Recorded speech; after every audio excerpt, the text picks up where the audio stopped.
On this week's episode, Toni Storm asked for her release. We discuss reuniting the era, and also on top of that, our top 10 wrestlers of 2021. This is the World Wrestling Podcast.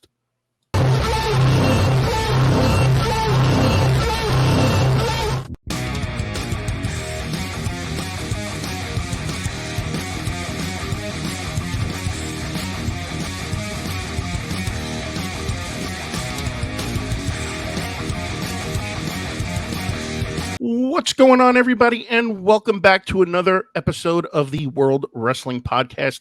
I am one of your hosts, the Rated R podcast star, Seth, and joining me, as always, is the world's strongest podcaster, the WSP Jan. How's it going, everybody? What's going on, man? How's it going, buddy? Another day. It's about time, man. Yeah, we got back. The holidays are slowly coming down, so now we can kind of get back into the swing of things. So I already got a few people asking me when's the next episode drop. Listen, we're doing what we can, people. We're doing what we can. The holidays are crazy, man. We have no time to ourselves. Exactly. We got 2 kids, families. It's crazy. Everything. So let's dive right into the meat and the bones of it. Toni Storm asked for her release. Yeah. A lot of questions why. We really haven't heard much from either party of how this came to be or how it really came to be about. I guess she lost that opportunity again to Charlotte, and I think after that she just realized maybe she had enough, and she was just like, you know what, let me ask for my release and just give me my walking papers, and that way she can go be a star somewhere else, because she's a great talent. And again, another one of those people who both of us feel are totally underutilized. Yep. So how do you feel about this? So I mean, I'm not even upset at Toni Storm at this point. Like, how many people have to go down to Charlotte Flair before they say enough is enough? Toni Storm is a great talent. She was NXT UK Women's Champion. She had a hell of a run on NXT. They finally called her up to the main roster. She's a hell of a wrestler, great personality, great gimmick. She can deliver a promo, and she's just fed to Charlotte. WWE doesn't know how to make new stars. And that's the funny thing too, because not to get off topic, but in the same kind of context, where has Shotzi been? That's another one. They dropped her last name and they dropped her along with it, I guess. Yeah, I mean, she had a pretty good program building with Sasha. Sasha, yeah. And she just disappeared. Yeah, nowhere to be seen, nowhere to be heard from again. And I think that they're just I think a lot of the talent in general is just frustrated in the general direction of where the company is going. Like you said, how many times can you drop to Charlotte before Charlotte will drop to you? Yeah, and not just Charlotte either. It's a lot of these top guys in the company that it's like, I want to say it's back like the WCW days where Nash and Hogan ruled. They wouldn't do the job for anybody. That's how I feel. I don't think the talent necessarily is pulling strings like they did back in the 90s, but it's the same people over and over again in the main event. It's annoying. So I have a thought and a take on this.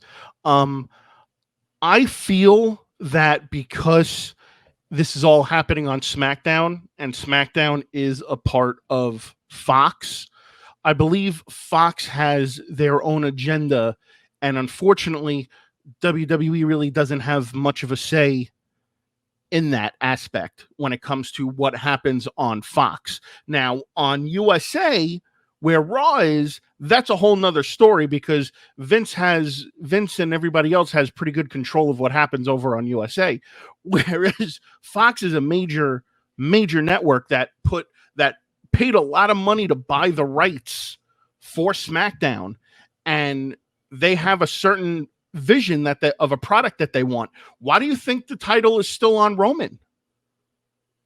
Because he's the hottest commodity on SmackDown right now. He's the only entertaining part of SmackDown right now.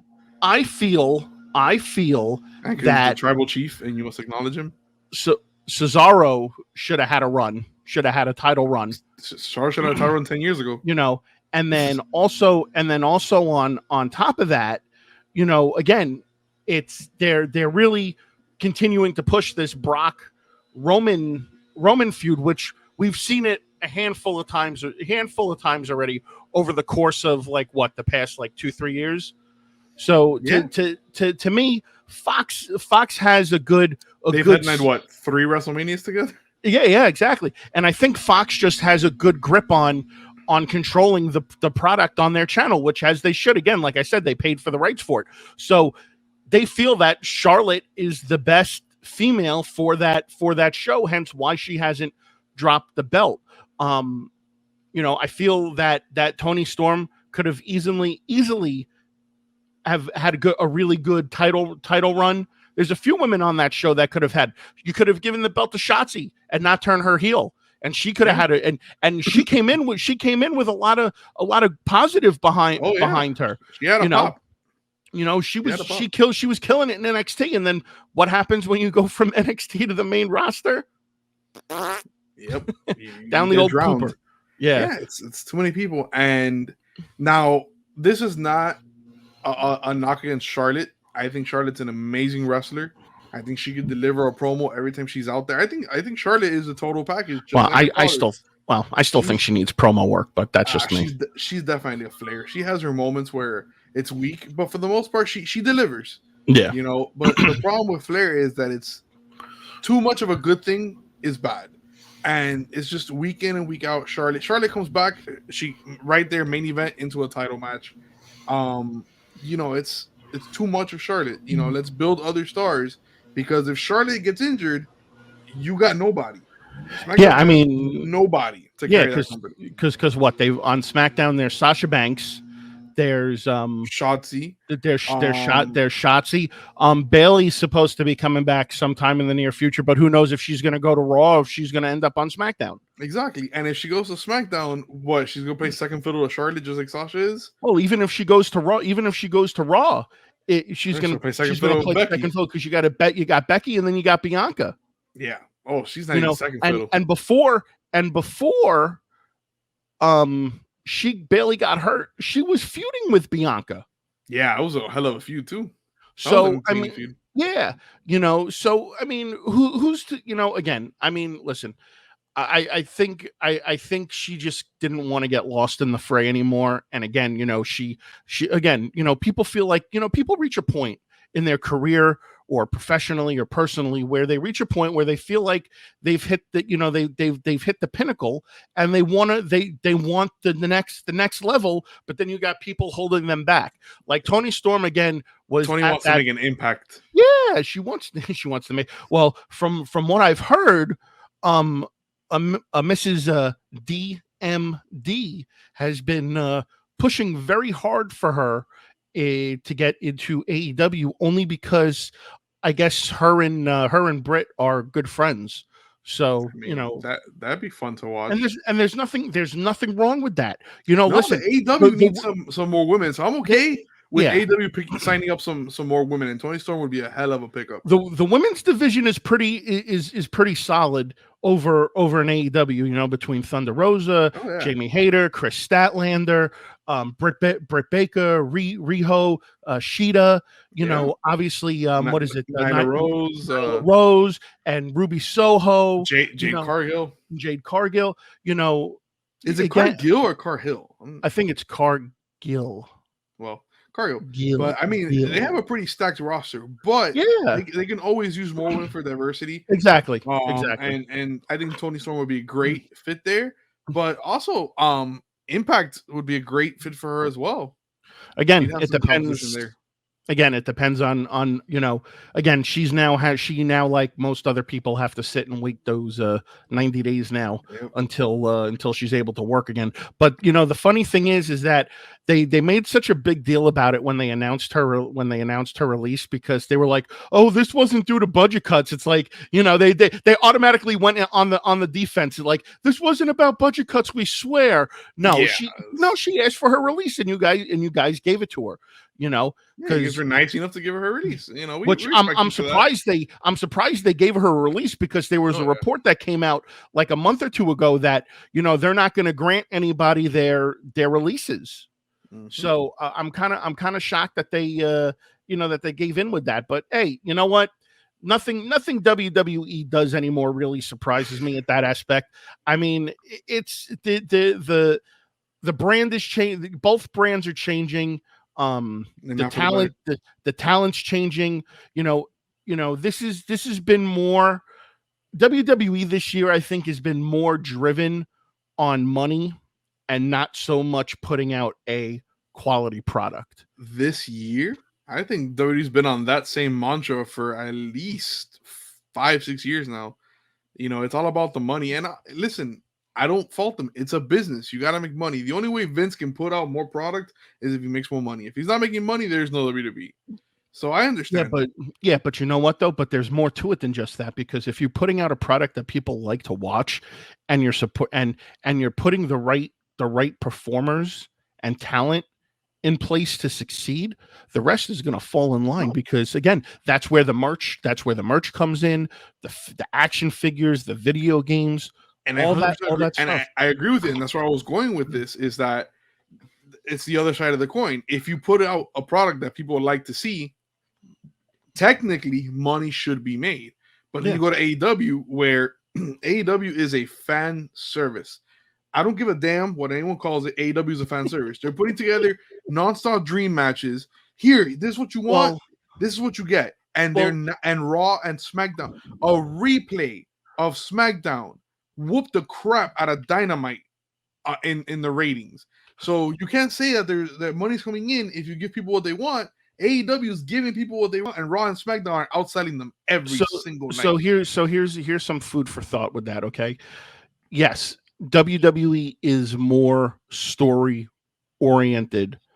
However, AEW is just more like old school pro wrestling, where they put matches. They're putting matches together. Now, in some instances, yes, they have done their job working really well towards storylines. So they have some, they don't fully focus on the storylines. They have a couple. It's not just about the storylines. Now, that's a big part of it, because people want to care about why you're fighting. They don't want to just see two guys fighting. The biggest problem with AEW, apart from the storylines, is the no selling. It's spot monkeys. It's these guys doing triple backflips, which are incredible athletes. Well, it's all about triple backflips off the top and the ahs. Yeah, but that's not sustainable. The whole point of the match is to build towards the finish. If you're just doing all your top spots every single match, why would I care to see the next match? It's the same crap. 14 BTE triggers and 107 super kicks. What's the matter? That's all it is. Every match is the same thing. Every match is the same thing. And so you're still talking about super kicks, so you can't say the same thing about the Usos? Oh, same shit. It's to get the pop. Yeah, but the thing is, it's just overworked, bro. Listen, I grew up in an era where when Shawn Michaels started tuning up that band, the match was over. It's done. It was done. When Undertaker was doing his little slit, it was over. Now it's like there's 107 in both productions, 107 super kicks, 37 false finishes. It's an hour-long match and ends in a draw. Yeah. So, I mean, we got a little off topic, but we did. But you know what? This was interesting about our channel. The only thing for sure about our channel is that nothing's for sure. Exactly. Oh, hey. So Toni Storm, she didn't get one of those. We wish you best of luck on your future endeavors. She did not get somebody out there. Please make a shirt that says we wish you the best on your future endeavors. I'll buy it. I would totally buy that shirt. Would buy it. That would be awesome. Watch Vince hear this, and Vince makes a shirt like that. I'd buy it. Yeah, we wish you luck on your future endeavors. But we'll see we'll keep an eye on the whole Toni Storm situation. We'll find out if more information comes out about it. Also, we'll keep an eye on when the 90 days is up to see where she shows up. Now on to more exciting news. in my opinion. Last week on AEW Dynamite, Give it to me. Error was Reunited. Now, me and Jan have talked about this on the past couple of episodes, where we don't necessarily agree how they did it. We don't. Well, no, I don't agree how they did it either. I didn't like how they did it. I was hoping for something more epic than the thing. Yeah. But let's go back to what we're saying. We've been talking about this for weeks on multiple episodes on how we wanted this to happen, and we wanted the era to be, and it happened, in the most lackluster. It did freaking way. I go back to what we were talking about. It was a great segue. No freaking storylines. Say, hey, Adam Cole's getting his ass. Send Bobby Fish. Send Kyle O'Reilly. And that's how we start a storyline. We have an Adam Cole on a pole match. This all culminates at All or Nothing with Adam Cole on a pole match. It's coming because stupid. We saw at the end. So again, they're fighting. The Young Bucks come out in the beginning of the match, and then the Best Friends come out, and then Bobby Fish comes out, and then he's distracting the referee, and Kyle O'Reilly comes out of nowhere, which was great. Out of nowhere. But it just felt. I was happy to see him. Of course. That little section with everybody standing there, it was great to watch, but it was just it fell flat. And then I didn't like the initial reaction between him and Adam Cole, because the last time they were together was in NXT, and they were feuding against each other. This is a brand new company, okay, for both of them. That and what happened in NXT should have died in NXT. Yeah, that's it. That should have been it. Storyline. Adam Cole should have ran right up to him and gave him a big hug. They should have done something to signify the friendship. And then hit him with a crotch chop and dropped him with a Panama Sunrise. But super kicked him, kicked Fish, super kicked the Young Bucks. So they kind of pushed and shoved each other around for a minute. And then, Trent and the other guy came in, and they started fighting. And then, basically that was it. Adam Cole won. Then the Young Bucks come back out, and they're like, "Oh, is this our special Christmas present?" And Adam Cole's like, "Yeah, this is what I was talking about. Are you leaving us?" Yeah. And then Adam Cole, Bobby Fish, and Kyle O'Reilly get out of the ring and leave the Young Bucks standing in the ring. And everybody's like, "What the hell's going on here?" To me, that's the start of the story. That is the starting of the storyline, because now Adam Cole is in a very tight situation now, because on one hand you have the Super Click, and on the other hand you've got Bobby Fish and Kyle O'Reilly. Now, jumping forward now from that to this past Wednesday's Dynamite, you have a promo show running where they're trying to work things out, and basically Adam Cole was like, "Oh, this was Bobby Fish's idea." And it was so shit. And it's like you're gonna pass the buck. It's like your storyline was absolute garbage. Yeah. So it was again, fan service. Yeah, we wanted the Undisputed Era. Here, you guys got the Undisputed Era. No build up, no nothing, and now you have the stupid storyline where they're going to both competing for Adam Cole's affection. Adam Cole needs to pick between his pregnant new girlfriend and his his baby mama.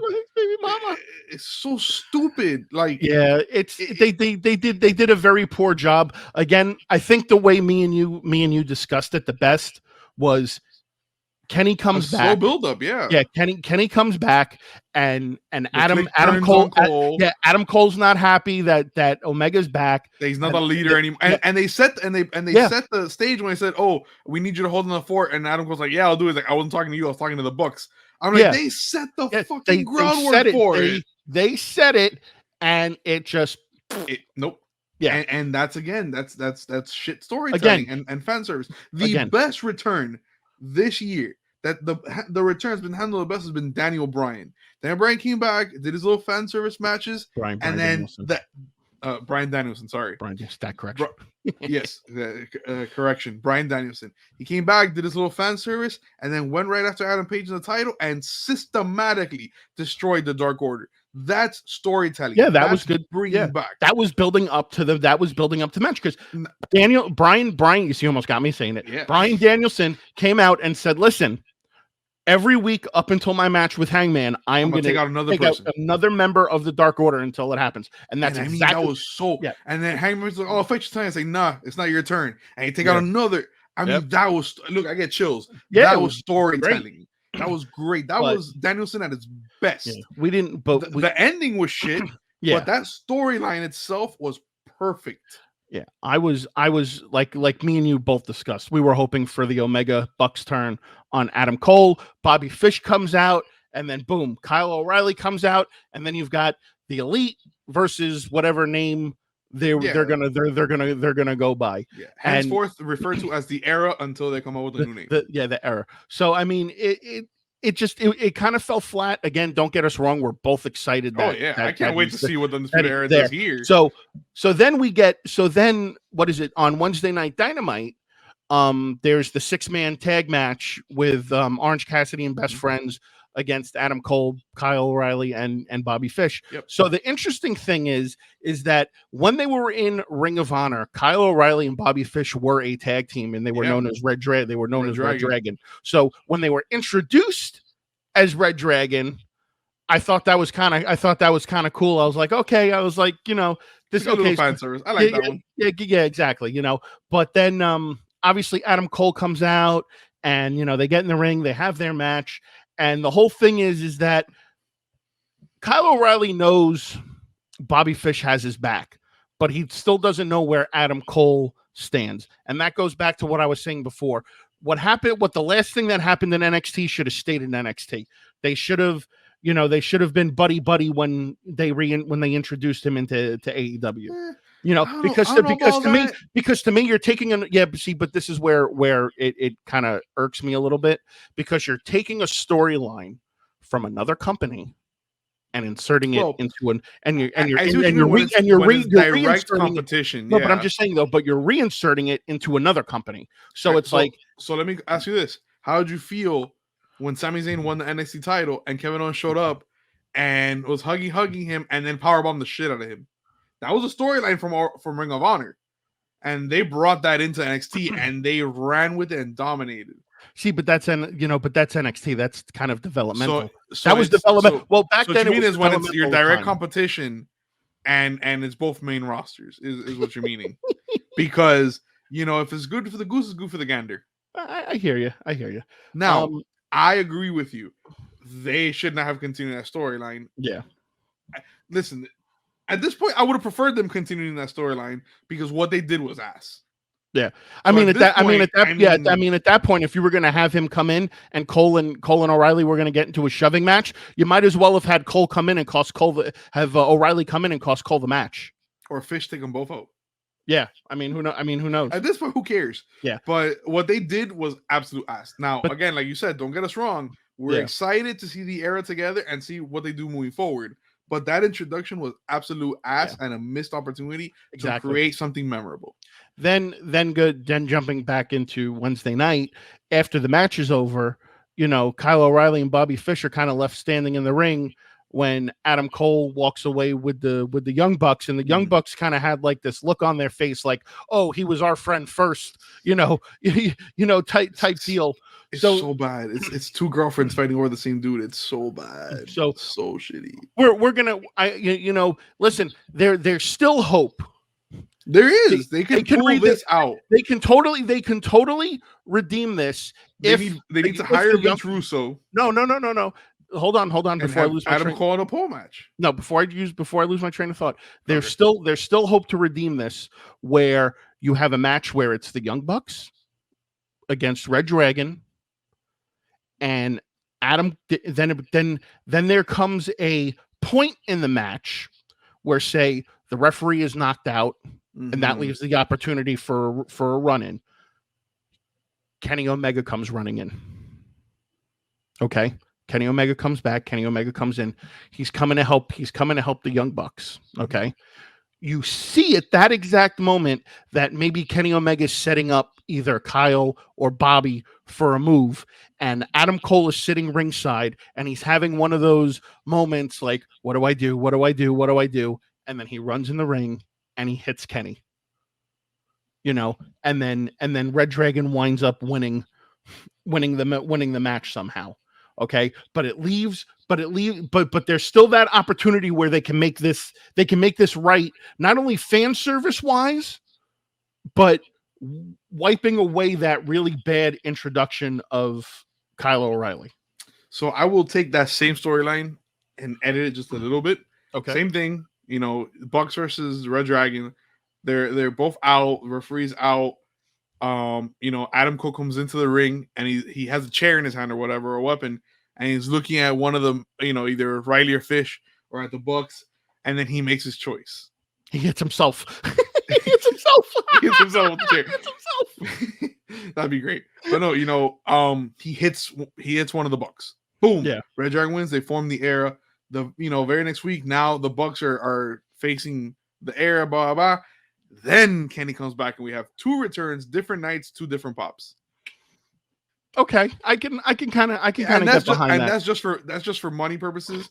Instead of having both pops in one night, Omega's return and Cole joining the Era, you separate them and make it a little better. So this is the dilemma when it comes for booking these matches with them, because you got to look at it from this perspective for a minute. Okay. The Young Bucks and Kenny Omega versus the Era, that is a pay-per-view match. There's no ands if buts about that. So what you need to do is you need to have the Bucks against Red Dragon, and that needs to be televised. Oh yeah, that's not a pay-per-view match. It's a television match. That needs to be televised because remember, AEW only does like 4 pay-per-views a year, which they should be doing more realistically. I'm okay with 4 because it makes you want them so much more, and it gives you more. It gives you 3 months. If they do it 4, that means once every 3 months. You have 3 months to build up a storyline. That should give you the opportunity to build this story, this storyline. That's what, every 3 months. That's 12 weeks of storytelling. And you just keep, you build it up. This week you have the televised match, and then let's say in my scenario, right? Yeah. So the following week after Cole joins the Era, Young Bucks comes out and does a promo on the Era, and the Era comes out, blah, blah, blah, does a promo back. The following week, the Era's doing a promo, and the Young Bucks come and attack them. You just build it up, and then Kenny returns. Yeah, and then Kenny returns. Kenny returns. Faces Cole in a one-on-one match. What they call the go home show. The go home show. Kenny returns to the go home show. That way, you are instantly hooked, and people are like, okay, shit, now I gotta watch this. Now I really gotta watch this pay-per-view. And then hopefully it ends in it has to end in a no contest. It really does. But I don't think so. I don't think that has to end in it. There's never be a no contest. If you have Kenny coming back in the go home show, then it has to end in no contest, because who do you win? Who wins? The returning Omega or the Era? You have Kenny come out. You have Kenny come out during that match, and you have him do something that lets the Bucks win the match.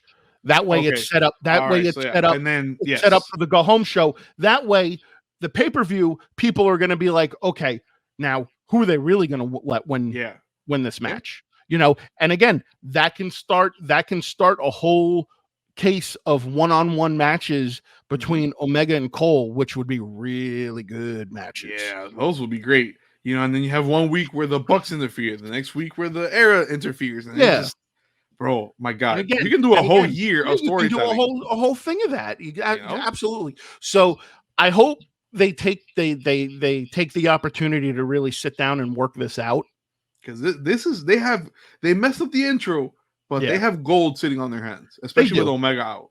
They do. So I hope they they can all come to a collective agreement on really pursuing this, and then again that gives them the way to introduce Kenny from time off. So this is what's helping them, the fact that Kenny's out, so they can save this storyline with Kenny's return. Exactly.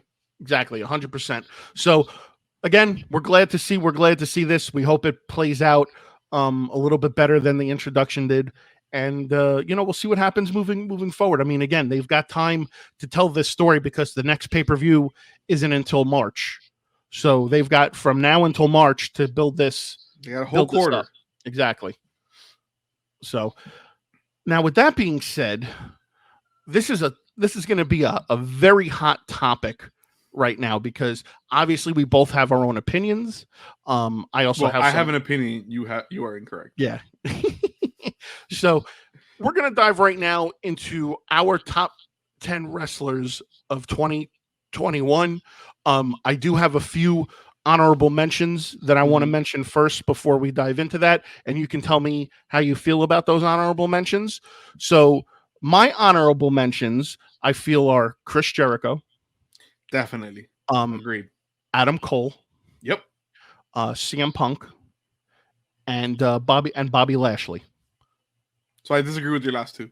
Okay. So those are my honorable mentions. So who are your honorable mentions? So my honorable mentions are Chris Jericho, Sammy Guevara. Okay. And I want to put Becky Lynch up there. Her return was great. Okay. All right. I'll take that. I'll take that. All right. So number 10 for me, Drew McIntyre. I hope that they give him an opportunity at another title run this year. With a live audience? With a live audience. He carried the company during the pandemic with no crowd, which was something that's extremely tough to do considering the fact that these guys, feed off the crowd. He had a hell of a run too. He had a hell of a run. He did great during the whole pandemic. I just feel right now they don't have a real storyline for him. I guess they're going to use him at some point once the Lesnar Reigns thing is maybe wrapped up. He'll probably be the next one up. Yeah. So we'll see what happens. But Drew McIntyre was number 10 for me. So if this was the list of 2020, I would agree with you, Drew McIntyre. And I'll add him to my honorable mentions list because, yeah. But my number 10 is Bobby Lashley. The guy has had one hell of a year. He started off hot as a champion, lost the belt, but he picked it up and he's been dominating every single match he's had. He's become the Bobby Lashley of 06, I think it was when he was first in. Oh, ECW. The ECW, like, he's a monster right now. And his pairing with MVP has been one of the hottest things. So I will put him in number 10. That could be the new Heyman Lesnar combo. Yeah. If they use them correctly. Lashley, yeah. Yes. Yeah. So if they can't ever get a hold of Lesnar, they can send in Lashley. Actually, I'd love to see Bobby Lashley and MVP in his corner against Brock Lesnar and Heyman in his. God! Well, that was one of the reasons. Well, that was one of the reasons why Bobby Lashley came back. He specifically said he wanted a match with Lesnar. And haven't given to him. Goddamn, bro! When he was Raw champion, bringing Lesnar back would have been so great. Listen, if Lesnar doesn't beat Reigns, there's always the Royal Rumble, and maybe both of them square off at one point in the Rumble. Can you imagine this? When Lashley was champ, you had Heyman handling Roman on SmackDown and Lesnar on Raw. Yeah. And they would have faced off Lashley and Lesnar. God, that magic. Magic. Number 9 would have been a 5-minute suplex fest. Who knows? Number 9 for me. Again, this is just how I feel. Darby Allen. I think Darby Allen had an incredible year. Darby Allen had a string of fantastic matches with Punk, MJF, and a few other guys that I can't recall off the top of my head at the moment. But Darby Allen, with Sting taking him under his wing, Darby Allen definitely had a great 2021. I hope they give him another title push at some point. Right now, I feel like he's mid-carding it, and I really don't. I really don't think he's mid-card. I think he's main event status, in my opinion. I mean, this guy really goes out and puts on the best possible match. I mean, honestly, in my top 5 matches of the year, the match against him and MJF is definitely in the top 5. It's up there. You know, it's up there. It's a great match. That was a solid match from both guys. So yeah, Darby Allen's number 9 for me. So I like Darby Allen. I think he's great. The fact that he hasn't really won a match this year kept him off my list. But he has had great feuds, and even in defeat, you can look good. Yeah. So I would definitely. He's not on my list, but I agree with you there. My number 9 is RK Bro. I have to put them up there. Randy Orton's had a hell of a year enjoying himself, and Riddle. I couldn't stand Riddle at first. I hated him. I hated his whole gimmick. But paired with Randy Orton, paired with Randy Orton and seeing that dynamic, it's bro when he dressed up like Orton. Oh, that was money. That was money. So I put RK Bro up there, number 9. Okay. Number 8 for me is probably one of the most fashionable people right now on Monday Night Raw, Mr. Seth Rollins. So I'm Sethy's back. Sethy's back. Tell a friend. Sethy's back. I love when he did that. Rollins has done a great job of being the heel that you want to hate and also the heel that you want to love. I feel that he had a good year. He had a couple of good runs. He had a really couple of good matches. I wish that, me personally, I'm a face Rollins guy. I like Rollins as a face. The program, this just me. The program that he had with your name is Seth. Yeah, the program that he had with Edge, which was really great. That was great story. That was great storytelling. With him visiting their house, he's like, "Who leaves the front door unlocked?" Like that whole thing was great. And again, just overall, he's a great in-ring performer and could carry anyone that steps in the ring with him. So I feel that Seth Rollins was very deserving of number 8. Yeah, I like that pick for number 8. Sethy Drip Drip has been fun to watch. But my number 8, and I hate putting him this low on my list because he's probably one of my favorite superstars. But MJF is number 8 for me. I think he's the best heel in the company right now. I just feel that he has so much more in him that he hasn't reached the top yet. So that's the only reason I'm putting him at number 8. Because his heel work has been second to none. So MJF number 8. Okay. Number 7 for me is Dr. Britt Baker, DMD. She has single-handedly carried the women's division of AEW. I think she's the top women's wrestler of the year. If you ask my opinion, with all the work that she's done in the matches that she has had, I feel that she is on that main event status, and I believe that she is a better brand than Becky and Charlotte. I feel that she had a lot of great matches. She had great matches against Rio. She had a great match against Sheeta. She had a lot of good solid matches, and I feel that she is deserving of the number 7 spot. That's a good pick. At the end. My number 7 is Brock Lesnar. He's had a hell of a year. He's fun. He's enjoying himself. I like his feud with Reigns. I think this is Lumberjack. I mean, Lumberjack is second. Lumberjack Lesnar. Lumberjack Lesnar is second only to cowboy shit in gimmicks. So I have to put Brock at number 7. Okay. Number 6 for me is the person that you had at number 8. So number 6 for me is MJF. I feel that MJF, I agree with you. MJF is bar none the best heel in all of professional wrestling. There is no person in any promotion right now that can manage that mic the way that man does. And when he delivers, it's just not like a magic. It's just not like a ooh, it's a oh shit. Yeah. Every time that man has the mic in his hand, it's gold. Yeah, exactly. I wish they would let him. I don't know why he doesn't wrestle as often as everyone else does, But you know what though? The kid's only 24 years old. He's got his whole career ahead of him. I love right now how he is teasing the ultimate bidding war of 2024 when he's a free agent, because I have read stories that people within the Fox organization are breathing down WWE's neck to try to make that happen. In MJF, and like I said, I hate that I had him at number 8, but MJF is one of those guys that you look at him and you see a young Flair, or a young Triple H, or young Triple H, like this, or even a young Shawn, like this heel that you, like you said about Seth, that you want to hate him, but you love him too much. Yeah, you love him. Like he's just magic. It's not like Corbin every time he gets the mic, you're like you hate him because he sucks. No, MJF makes you want to hate him, and he takes pride in that shit. Yeah, he is so good, and he lives that damn gimmick. Oh, he does. He is, and that's why I have him at number 6. So, number 6 for you, good sir. Hangman Page.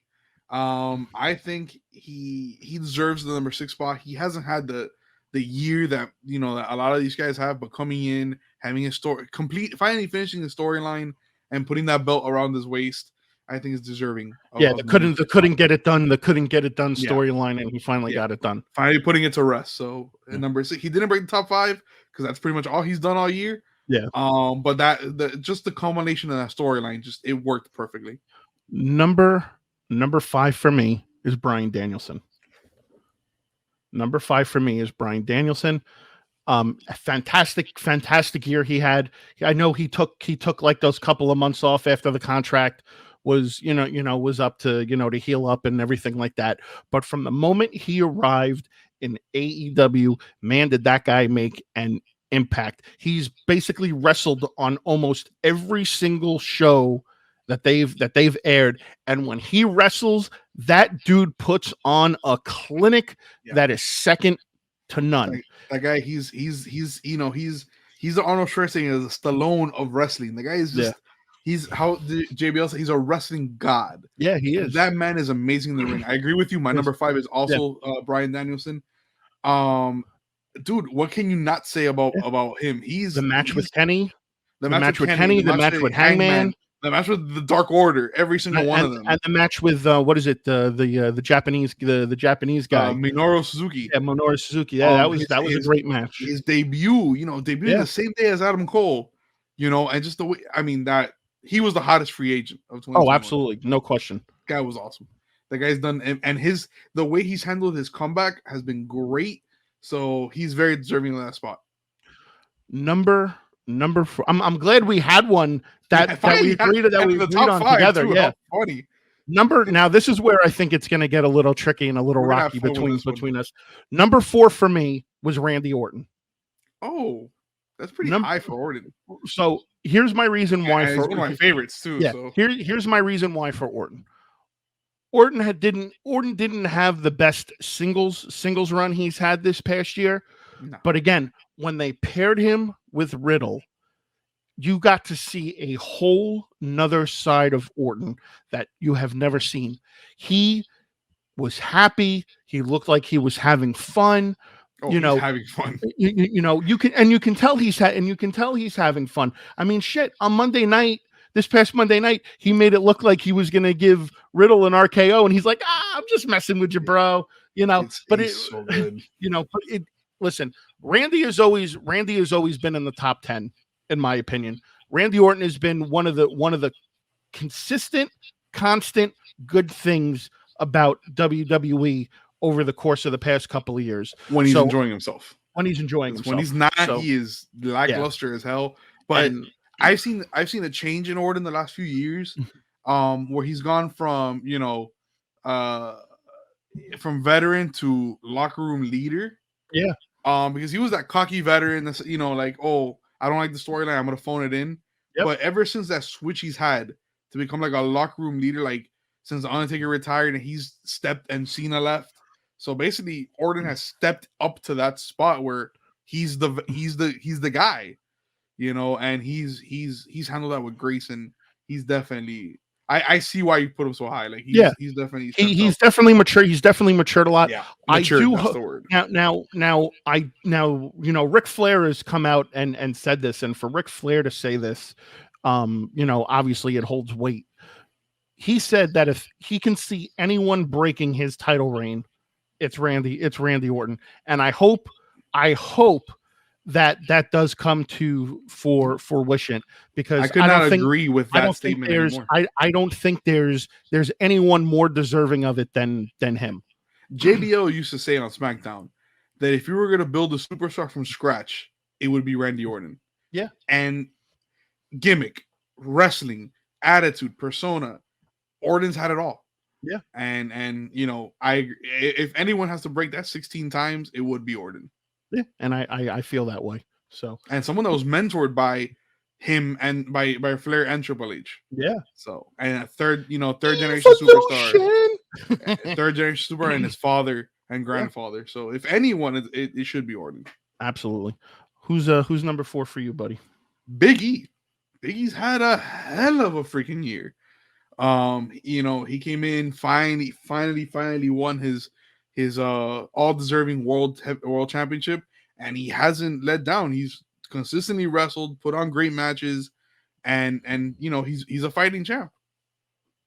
I'm gonna so you had him at number 4. I have him at number 3. So I agree with everything you said. I like that he finally got his just due. They gave him the belt, and he's running with it, and he's doing a great job. We all knew that he had the talent. It was just the opportunity of being able to get him to get that singles push that he solely deserved. He's good on the mic. He's entertaining to watch. His matches are really good. He's not like your typical big, quintessential big guy that, only has one. Yeah, that only has one move in his skill set. Yeah. He's got a tool bag full of tricks. He's like a new Bam Bam. He can jump from the top. He can move. He's fast as hell. Yeah. I'm fast as fuck, boy. Can we get demonetized for that? No. He's an all around great superstar, and what I love about him is that he's himself. He's not playing a character. He's like Stone Cold was back in the day. He's playing himself. He is who he is in real life, as he portrays on TV, and I think Big E is just so great. The only reason he didn't break my top 3 is because the top 3 guys have had years unparalleled years. All right, so who's number 3 for you? CM Punk. That return, I'm not a CM Punk fan, but listen, the moment of his return is the moment that I'll say to people. Those moments like those are the reasons why I'm a wrestling fan. Hearing before he showed up, before his music hit, hearing that arena chant his name, just chanting his name. That's all I did. And when Cult of Personality hit, when that first the guitar hit, that place erupted. They would have, in a stadium with no roof, they would have blown the fucking roof off the place. I mean, the only other time I've ever seen a return like that was Edge's return and Triple H's return from his quad. Those are the only times. And Cena, and when Cena returned at the Rumble from the tear. True, number 30. Because Cena was really over. Cena was really over back then before they really made him water down. Yeah, and it was just moments like those that that I'm a wrestling fan. Those are the moments I love. And seeing Punk break character for the first time ever. And just sit there and kneel in the stage and soak it all in. The raw emotion just come over for a second.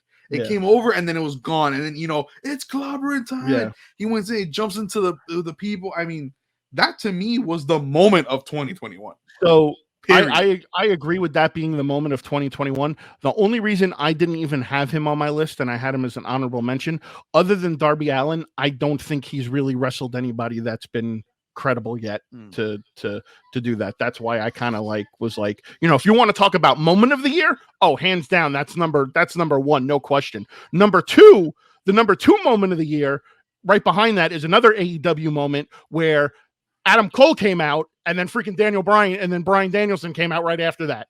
Those were the top 2 moments in my opinion of the year, no question. No, this year has been a good year to be a wrestling fan. Yeah, it has been. And it's a lot of people that kind of fell off because it kind of got a little dull. Things like that reignite people's passions and remotivates them to watch that stuff. I get goosebumps thinking of that day, bro. I mean, Jesus, what a return. And that's it. You can't have the moment of the year and not be considered on this list. That was just me right there. So number 2 and number 1 were very hard. I mean, were very hard for me, and I'm still, and as I'm looking at the list now that I wrote up, I'm still contemplating flip-flopping it, which I think you and I are about the same, and I can literally toss a coin up in the air and flip-flop both of them. Yeah. So I'm gonna go ahead and flip-flop it. So number 2 for me is Kenny Omega. Kenny Omega, even though he's been out the past couple months, that dude's title run was fantastic. Had a lot of great matches. I mean, he fought Christian, which was a great match. Danielson, he had Danielson, the Hangman. All those matches were fantastic matches. And Moxley, I think he fought Moxley at one point. Those were marquee matches. Yeah, and all of them could be rated 5 stars. Yeah, every single one of them. Kenny Omega is probably one of the greatest superstars in the world. And his year would be second to none, other than this other person that's number 1. So now with that being said, Kenny Omega, I feel could have had a better year if he wasn't dealing with the shoulder issue. And most important, did all this shit with vertigo. Exactly, the learn how to wrestle with the ring spinning. Yeah. I mean, that's unbelievable. I mean, and that's why I had such a hard time choosing between, him and this other guy between 1 and 2. It was very difficult. Yeah. It could have been either. I could have said tied for first, and then CM Punk be number 3, and I could have. And I might just do that. Kenny Omega and this person are tied for first. There's no 1 and 2. They're tied for first, and then Punk takes 3rd place because I have Omega as number 2 as well. Okay, if you haven't realized that. Because this other person has single-handedly carried this fucking company. Which I believe me and you are in agreement again on number 1. Exactly. Acknowledge him. So Roman Reigns is both of our number one picks. I mean, listen, he's carried this company. This guy, they literally tried to force feed him to us for years as a face. And it just it didn't work. They were booing him out of the building. Then what do? You take the next best thing, you pair him with someone that gives him the capability of being a heel. You give him of surpassing his one weakness, which is because let's face it, Roman only has 5 or 6 moves, but he can go in the ring. The guy he makes those 5 or 6 moves look good. Yeah. His mic skills. His mic skills. Yeah, his mic skills. So giving him Heyman was one of the best moves WWE has ever done. Now, with that being said, I feel like they've reached a point now where his mic skills are on point, and hence that's why they had him, Superman punch, Heyman. Paul Heyman and ending. Yes, my tribal chief. Yes, which was getting a little annoying. Yeah. So. Again, and now we're back to Brock Lesnar. What is it? Paul Heyman on a pole match. So another thing he did with Reigns was that bloodline storyline. Dude, for years we've been asking for him to pair him with the Usos. Yeah. They're real life family, and they're all good, and they can all feed off each other. And it's been great. The only way they could have made the bloodline storyline even better is if they kept Nia Jax and brought Solo Sikoa. Solo Sikoa still has some work to do. But if you brought Nia Jax into the picture, then you've got Roman as the heavyweight champion, the Usos as the tag teams, and then you have Nia Jax as a women's SmackDown champion, and that would have been over the top. All you need is one other person. What the hell? The hell happened there? I don't know. So all you need is one other person. Jericho comes out in the podcast. Hey, I heard you guys been talking shit. I wasn't on your top 10 list. So all you know need... what happens? You know what happens? You don't put me in your top 10 list. Yeah, you just made it. All you need is maybe one of the member to take the mid card title. I don't know. There has to be another relative. Bring Rikishi back. Give him the Intercontinental title. Who knows? But that team was so flawless, dude. I don't know. Yeah, they got a nice little and we all know Vince doesn't like factions. No, but you've got a really good faction with the Usos and Roman Reigns. And again, like you said, Roman Reigns carried this company the entire year, no question. And he's going to continue to carry the company. You know, who knows? You know, listen, in reality, we all know that Brock Lesnar's not going to win at day one. No, WWE has pulled some bullshit before. But I mean, he shouldn't win. The only way I can see this working, because remember, Brock works a limited schedule, so maybe he does. Right now, the heavyweight belt can't be. No. So hold on a second. So maybe he does win day one, right? They set it up for Roman to win the Rumble. Please no. And then it gets drawn, and then it gets drawn out to WrestleMania. Wouldn't that make him a 3-time Royal Rumble winner? Why? What's the matter with that? He would tie Austin. Austin's the only ever 3-time. No, there's certain records you don't want to break. The undefeated streak should not have been broken. The 16-time heavyweight check should not be broken. And the 3-time Royal Rumble winner shouldn't be broken. Hell, he already broke Kane's record for most eliminations. Yeah. He's already on track to break the record for most eliminations, period. And he's only been in 4 Rumbles. And he's won 3 of them. 2 of them.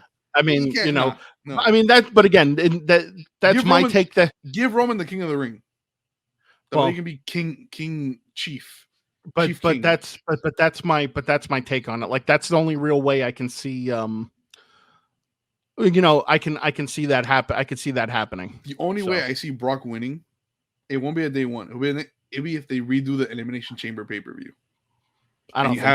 You have Brock, you have Roman, and 4 of the superstars, and you make Brock earn that shit. I think they've already got in their minds the main event of WrestleMania set, and I believe it's going to be Brock. And I believe it's going to be Brock and Roman at WrestleMania. You think so? I'm almost 99.9% sure it's going to be Brock and Roman at WrestleMania. I still have hope that The Rock comes back. I don't think it's going to happen. I don't think so either. But I think you're right. I think they need more than enough time to build up that storyline. 3 months isn't enough time. You got January, February, March, and most of April, and that's not enough time to build up that story. I don't think the story's written itself already. The Rock says, "I'm the real tribal chief, bitch."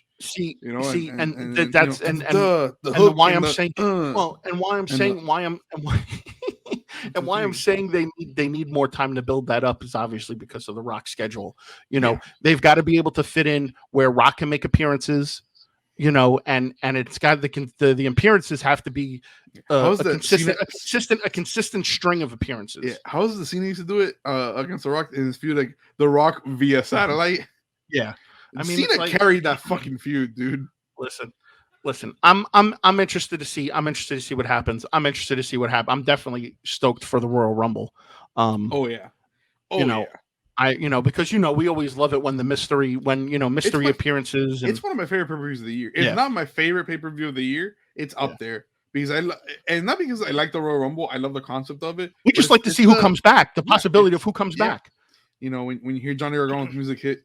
Yeah. Oh, which if that doesn't listen, I'm telling you this right now. You can mark it down at this point in the video, in the video or the podcast, or however you're listening. At 58 and 10 seconds. 10 seconds.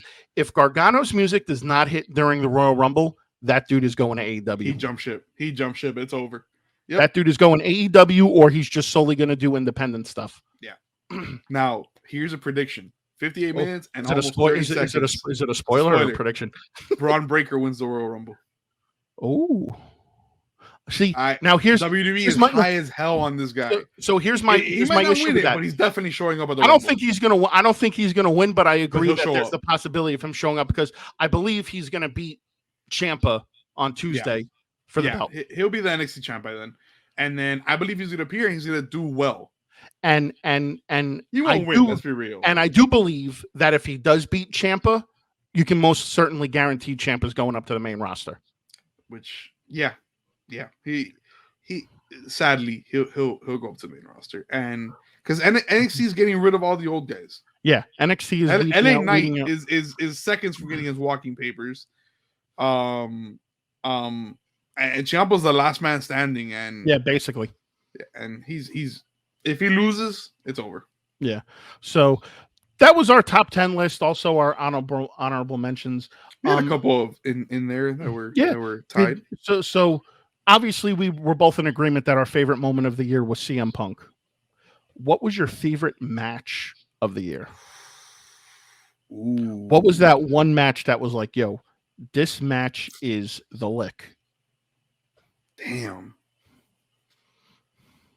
Match of the year. Just so many of them. But I think I have to go with Kenny and Hangman. The culmination of that you can't do it storyline. Okay. I'm gonna strongly disagree. Or Darby versus MJF. So I'm gonna strongly disagree. I can't pick one. Match of the year, hands down, without a shadow of the doubt, was Kenny versus Daniel Bryanson. I can't stand with that no contest. I cannot give it. I cannot give match of the year to a match that ends in no contest. I think technically, it was one of the best choreographed matches. I think it kept everybody on the edge of their seat throughout the whole match.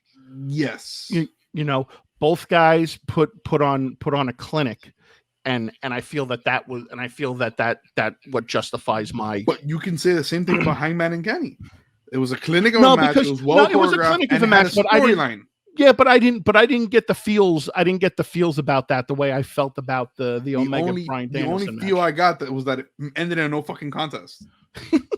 That's the only feel I got. You know what feeling I got at the end of the match? I'm like, what the shit? That's how I felt about that match. The whole match was great, but the ending fucked it up for me. So this one's really gonna be a real titty twister right now. Who is, in your mind, the worst wrestler of 2021? Baron fucking Corbin. Okay, I'm gonna go ahead. I'm not gonna second that. See, that's a hard list because you have Almost, you have Von Wagner, you have Dominic Mysterio. I was going to say Von Wagner. All right, so well, I can't stand Von Wagner's wrestling. He's had 5 matches all year long. He can't be the worst. I don't care. Baron Corbin's had an entire career of shit matches. If you have a guy, Cat Moss, so here's my gripe. So here's my gripe with this. Okay, you have a guy in Baron Corbin who is technically sound. He is really sound. Technically, he's sound. In the ring. He's just character just sucks. Then you have a guy like Von Wagner. Again, but he's green though. Exactly. Why put him on TV? Why put him on TV if he's that green? Why not get the guy? You know what? I can say the same thing about both Dominic Mysterio and Almost, and they're being carried by 2 of the best superstars in history. So you're telling me that Dominic Mysterio has his fucking father, and he can't wrestle for shit. And then you have Almost, who's being carried by AJ fucking Styles. Listen, I'm cursing a lot, so we're probably gonna get demonetized. No, it's okay. But not every father. Okay, so here's the thing. So not every child prodigy, as you want to call it, follows up. I mean, look at Michael Jordan. Look at Michael Jordan's kids. His kids couldn't even cut it playing college basketball. I get that. But my thing with Dominic Mysterio is that, you didn't get any of your father's talent. It's not genetic, but you are wrestling with him. You're the only father-son duo ever to win the tag team championship, and you haven't learned jack shit. You have the slowest 619 I have ever seen, and I've seen an injured Mysterio do the move. Yeah, and then, but okay, let's say that. But Almost is in the exact same category as Von Wagner, green as hell, can't move, can't wrestle, have no promo skills, but you pair him with AJ Styles, and you don't learn anything. No. He's almost as bad as what's his face, Commander Aziz Achu. Commander Achu, bless you. Booyaka, slow 619. Bro, there's so many bad ones. The only reason Wagner does not make it to bottom is because he hasn't had really a chance to develop. Now, putting him on SmackDown with Adam Pearce was ridiculously stupid. Yeah. But Almost has been wrestling with AJ for a year and he hasn't learned shit. And you're wrestling with AJ Styles, who's arguably the greatest wrestler of all time. He's arguably up there. And come on. Even Flair and those guys, Sean has said that AJ's one of the best. Oh, yeah. So, and Undertaker had his last match with the guy, and that right there puts you up here. So yeah, while I 100% agree with you, Von Wagner is absolute trash. Yeah. Which is not a knock on him. He hasn't it's developed. It's just the typical thing. Vince sees a big guy, and he has that the big guys where wrestling has drastically changed over the years it's not the big guy era anymore. It's not. He's trying to bring back another Andre the Giant, and Andre the Giant was a once in a lifetime. Yeah. Even Big Show, who had the size and the thing, couldn't measure up to Andre. And Vince is dying to find another Andre, and that's not gonna happen. Yeah, but I agree with you. Von Wagner is one of the worst I don't want to say he's a horrible wrestler. One of the best performances. Had one of the worst performances this year. You almost said best. I can see. You almost said. I almost said best. I swear to you, but almost. Von Wagner, listen. Von to this to this date, Von Wagner's best work is when he appeared on SmackDown as Adam Pearce's bodyguard and didn't say anything. He just showed up there. He just showed up looking like Vigo from Ghostbusters. So, God, that was so bad. So if you're watching this on YouTube, why don't you guys, if you're watching this, comment below, let us know who you guys think who your top wrestler was, who the worst wrestler was, best moment, best match, any honorable mentions you guys feel the best match. Just comment below, let us know what your guys' thoughts are. Other than that, it's been a great year. It's going to get only better for us next year. We're going to get back on track. Doing our shows on the reg. Can't wait to see what ROH does next year. We're going to start. Reform. Yeah. We're gonna start going to some shows and things like that. We're going to AEW Fan Fest, which should be a lot of fun. I mean, we can't wait for that. So yeah, guys. So we're looking forward to 2022. Hopefully you guys continue to watch and listen and all that other good stuff. And just come on and have fun with us, because that's what this podcast is about. It's just talking and having fun. Yep. It's a podcast by fans for fans. So. And so buddy, Happy New Year to you. Happy New Year, buddy. I guess I will see you tomorrow. Oh yeah, you will see me tomorrow for day one.